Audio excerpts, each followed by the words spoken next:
You can study for hours and still get low marks. And that is one of the most frustrating feelings as a student. Because from the outside, it looks like you are trying. You sit with the book. You watch the lectures. You make notes. You highlight important lines. But when the test comes, your marks still don't match the effort. So you start thinking, maybe I'm just not smart. But most of the time, that is not the real problem. The problem is that many students confuse studying with preparing. Studying is when you consume information. Preparing is when you train yourself to use it under pressure. And exams do not reward how many hours you sat with the book. They reward what your brain can recall, explain, and apply when the answer is not in front of you. This is why passive studying feels good, but gives weak results. Reading the chapter again feels productive.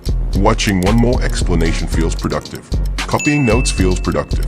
But if your brain never struggles to remember, it never gets trained for the exam.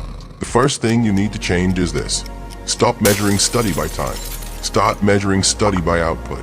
Not I studied for 3 hours. Ask, what can I solve now? What can I explain without looking? What mistakes did I fix today? Because marks improve when your practice becomes test-like. If the exam asks questions, you need to solve questions. If the exam asks explanation, you need to explain.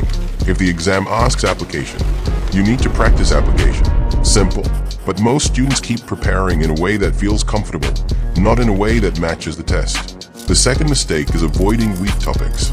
You revise what you already understand because it feels easy. But the chapter you keep skipping is usually the chapter that takes your marks away. Low marks do not come from the topics you like. They come from the gaps you avoid. So every study session should show you one weak point. One concept you couldn't explain. One question you got wrong. One step where you got stuck. That weak point is not proof that you are bad. It is the exact place where improvement starts. The third mistake is checking the answer too quickly. The moment a question feels hard, many students look at the solution.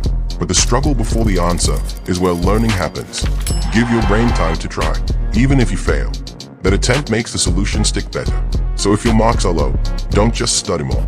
Study more honestly. Test yourself. Find your gaps. Fix one weak point at a time. And practice the way the exam actually asks. Because better marks do not come from looking busy. They come from training your brain to perform when it matters. If this helped you understand studying differently, subscribe to the Growth Sketch for more simple lessons on discipline, mindset, and student growth.